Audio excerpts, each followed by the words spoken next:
I want the peace of God. I want the peace of God. I want the peace of God. I want the peace of God. I want the peace of God. To say these words is nothing, but to mean these words is everything. I want the peace of God. I want the peace of God. Well, thank you all so much for joining me today. Happy Independence Day, July 4th of 2023. We're lesson 185 in A Course in Miracles workbook for students. We're reading from the original edition, I Want the Peace of God. And I'm Willie from the Ozarks. I want the peace of God. To say these words is nothing, but to mean these words is everything.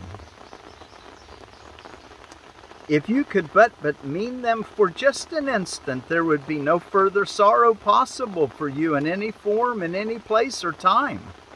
Heaven would be completely given back to full awareness. Memory of God entirely restored, the resurrection of all creation fully recognized. No one can mean these words and not be healed. He cannot play with dreams, nor think he is himself a dream. He cannot make a hell and think it real. He wants the peace of God, and it is given him. For that is all he wants, and that is all he will receive. Many have said these words, I want the peace of God, but few indeed have meant them. Let's be ones that mean them. You have but to look upon the world you see around you to be sure how very few they are. The world would be completely changed should any two agree these words express the only thing they want. Wow, that's an idea that we want to understand better and better. The world would be completely changed should any two agree these words express the only thing they want. Two minds with one intent become so strong that what they will becomes the will of God. For minds can only join in truth. In dreams, no two can share the same intent. To each, the hero of the dream is different. The outcome wanted not the same for both. Loser and gainer merely shift about in changing patterns as the ratio of gain to loss and loss to gain takes on a different aspect or another form. Yet compromise alone a dream can bring. Yet compromise alone a dream can bring. Sometimes it takes the form of union, but only the form. The meaning must escape the dream. For compromising is the goal of dreaming. Minds cannot unite in dreams. They merely bargain. And what bargain can give them the peace of God? Illusions come to take his place. And what he means is lost to sleeping minds intent on compromise, each to his gain and to another's loss. To mean you want the peace of God is to renounce all dreams. For no one means these words who wants illusions and who would therefore seek the means which brings illusions. He has looked on them and found them wanting.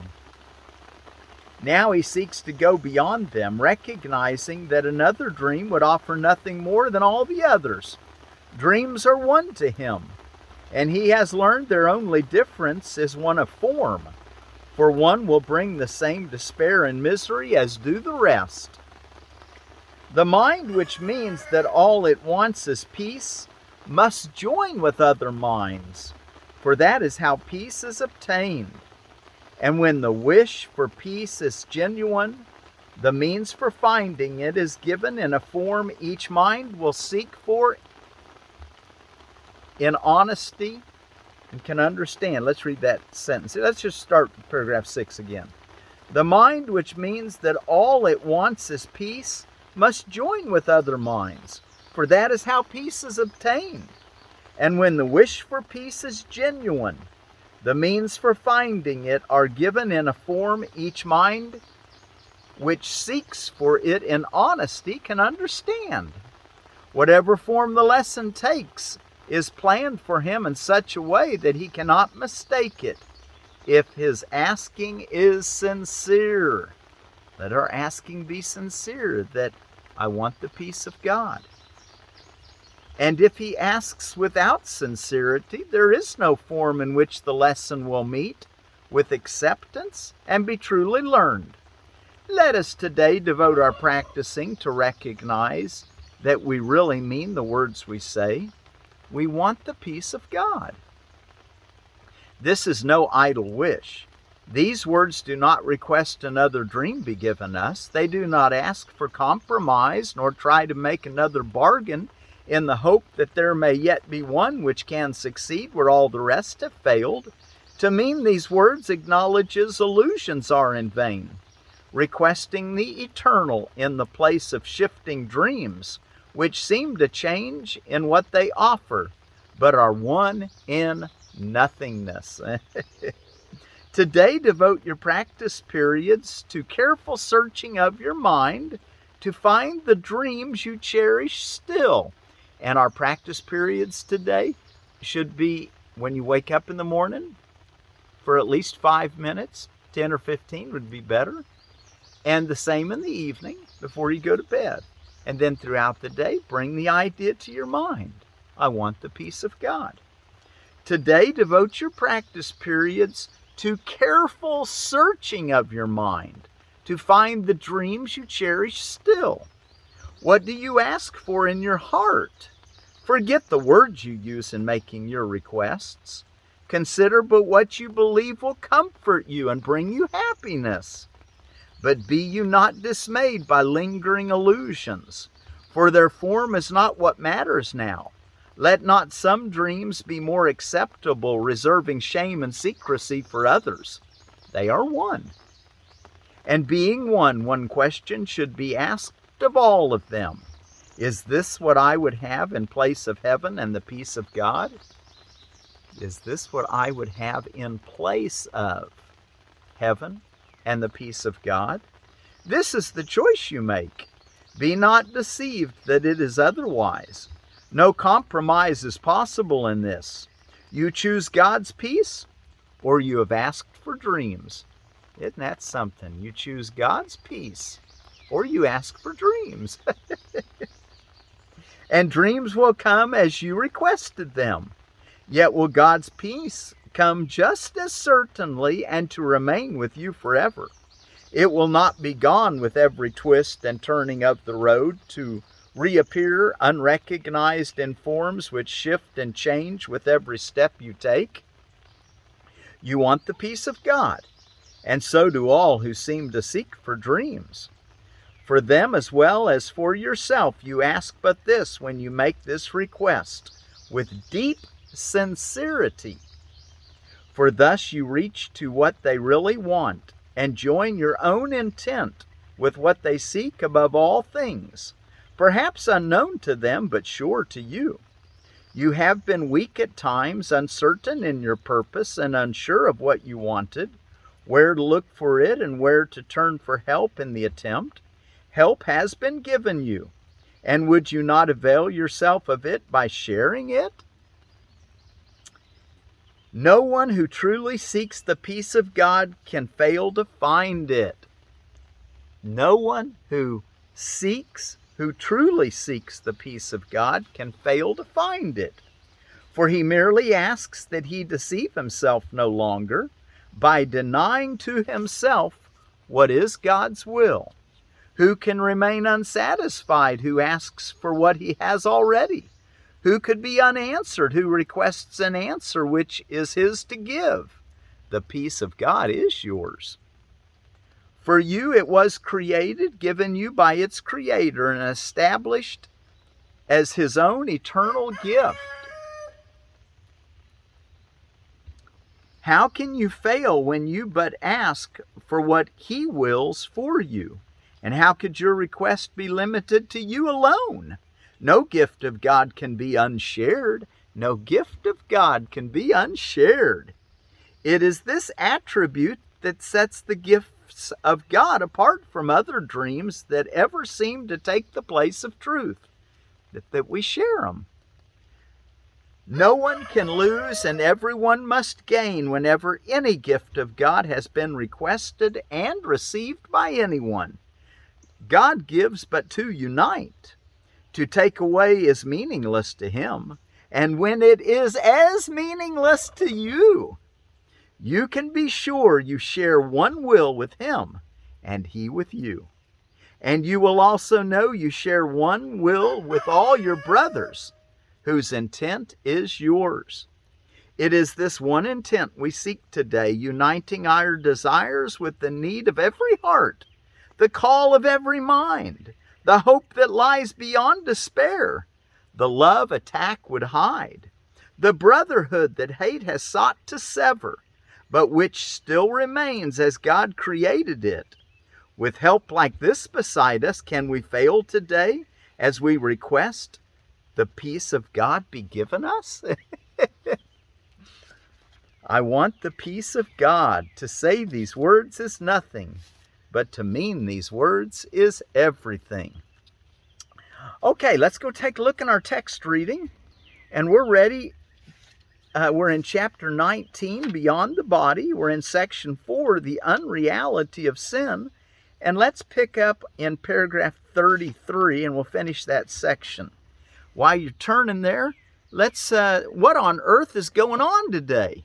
Well, it's Alice in Wonderland Day, Boombox Parade Day, Independence Day in the United States. We're free to be interdependent. That's how I like to think of it, that we want to share our freedom with our brothers and sisters.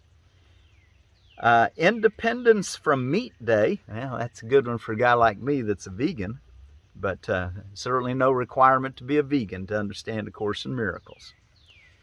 Indivisible Day and Invisible Day. Jackfruit Day, and we'll talk about jackfruit in just a minute. National Barbecue Day, National Barbecue Spareribs Day, National Caesar Salad Day, National Country Music Day, and Sidewalk Egg Frying Day. Generally pretty warm today. It's a nice cool day. I don't know, I do this about 3 days before the day, but today that I'm doing it's rainy and I've got my umbrella above my head so I can do this. Okay, I said I want to talk about jackfruit. Look what I found on WebMD. It says jackfruit. Well, it didn't actually give the genus and species. I'm going to give you that right now. Artocarpus is the genus. Heterophilus is the species. And it's a perennial tree reaching up to 70 feet. And it's a tropical zone 10 through 12 tree. You can grow it in a little cooler climates, but you'd have to grow it in a pot and take it outside. Or, I understand some people do that. But they get big, they're a big tree. Okay, and this is what I found on WebMD. Helps in constipation, ulcers, diabetes, high blood pressure, skin problems, and cancer. And then I also found on clevelandclinic.org, jackfruit leaves may promote, and that was the jackfruit, but the jackfruit leaves may promote wound healing, while other studies show that its anti-inflammatory, antibacterial, antifungal properties can contribute to healthy skin. Ancient people used jackfruit as medicine, says Culbertson. So there's your jackfruit. I went to a vegan restaurant, or they serve vegan entrees at and I forget the name of it, place in Denver, and they use jackfruit in place of meat for all their vegan options. So You might keep that in mind for you vegans. Or for people who just want to eat jackfruit meat. And I want to tell you about a red Zepplin onion out of Gurney's. And the red Zepplin, this unique hard texture, the unique hard texture of this versatile red makes it the ideal storing onion.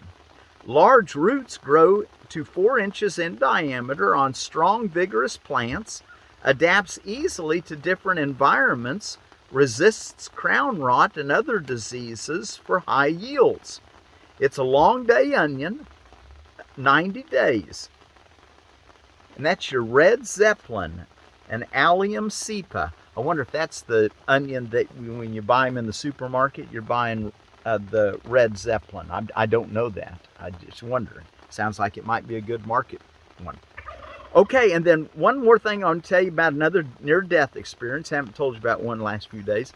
One you might want to go look at is a pastor, David Maginley. This pastor dies, and it's titled "Pastor Dies and Realizes We Are God." We're all interconnected, and he realized it. Boy, I bet he came back and started teaching a little differently maybe than what he had before his near-death experience. He said it was more real than this world. And he said what he brought back for sure was God is love. And that's on a Heaven Awaits set of near-death experiences. And it's only 8 minutes and 21 seconds. Okay, let's go take a look now at our text reading. The Unreality of Sin. And we stopped in paragraph 34 yesterday, but let's read 33 again. If sin were real, it would forever be beyond the hope of healing, for there would be a power beyond God's, capable of making another will which could attack his will and overcome it, and give his Son a will apart from his and stronger. And each part of God's fragmented creation would have a different will, opposed to his and in eternal opposition to him and to each other. Your holy relationship has as its purpose now the goal of proving this is impossible.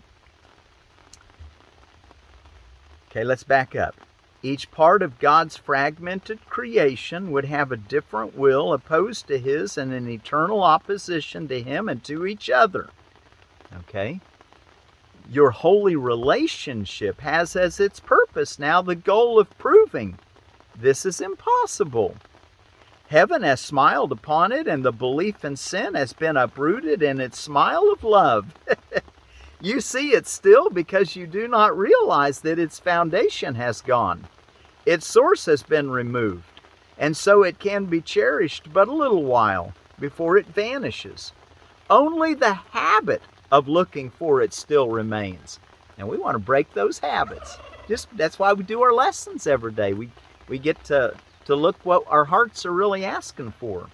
And if they're in tune with the one heart, God, then we go, oh, well, that's our will. Let's do that.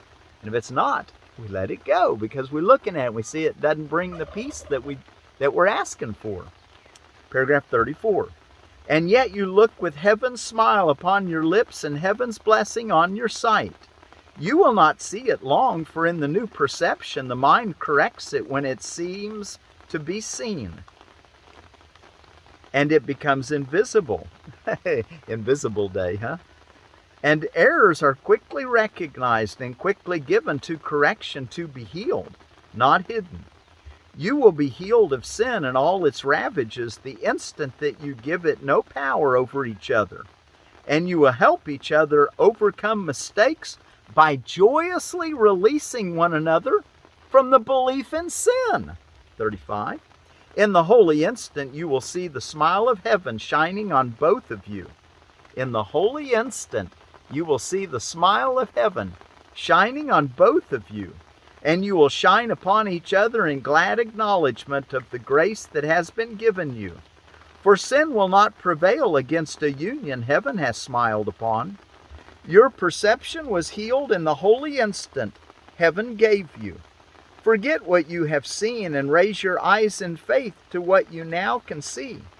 The barriers to heaven will disappear before your holy sight.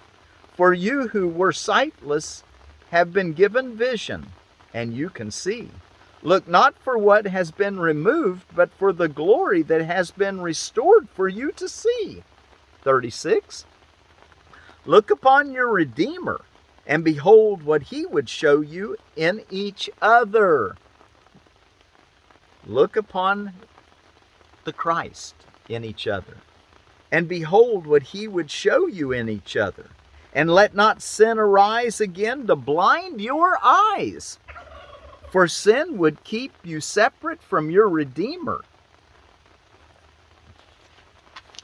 For sin would keep you separate, but your Redeemer would have you look upon each other as yourself.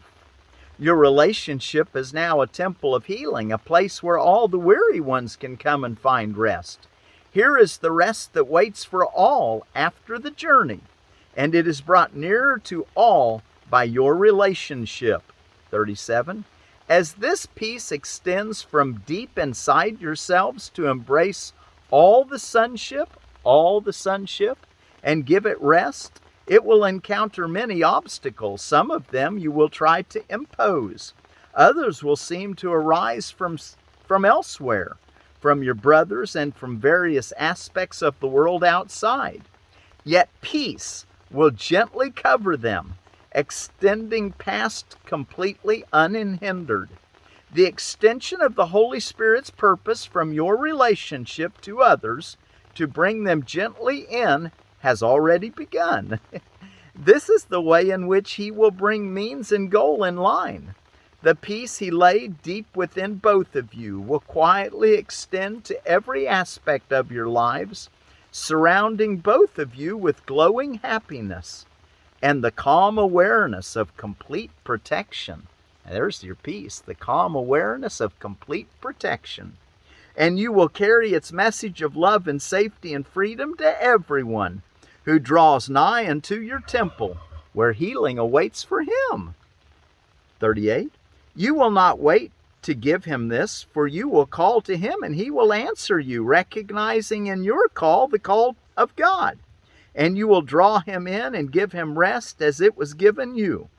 All this will you do.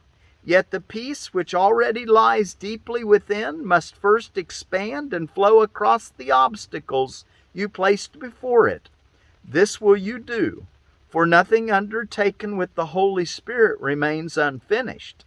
You can indeed be sure of nothing you see outside you, but of this you can be sure.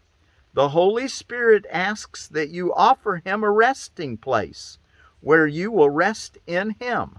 He answered you and entered your relationship. Would you not now return his graciousness and enter into a relationship with him? For it is he who offered your relationship the gift of holiness, without which it would have been forever impossible to appreciate each other. And the last paragraph for today, 39, finishes this section. The gratitude you owe to him, he asks, but that you receive for him. And that's capital him. So the gratitude you owe to God, he asks that you receive for him. And when you look with gentle graciousness upon each other, you are beholding him. When you look with gentle graciousness upon each other, you are beholding God. For you are looking where he is and not apart from him. You cannot see the Holy Spirit, but you can see your brothers truly, and the light in them will show you all that you need to see. When the peace in you has been extended to encompass everyone. When the peace in you has been extended to encompass everyone. To say these words is nothing, but to mean these words is everything. I want the peace of God. Well, when the peace in you has been extended to encompass everyone, the Holy Spirit's function here will be accomplished. What need is there for seeing then? When God has taken the last step himself, the Holy Spirit will gather all your thanks and gratitude, which you have offered him, and lay them gently before his Creator, in the name of his most holy Son, and the Father will accept them in his name. What need is there of seeing in the presence of his gratitude? Okay, well, there's some really wonderful ideas to help us along our way in our lesson for today, which is, I want the peace of God. I want the peace of God. Be sure to do your 2 longer extended periods of practice today. And your hourly remembrance. I want the peace of God. Let's make sure I get this song right. I like to listen to it just for a moment.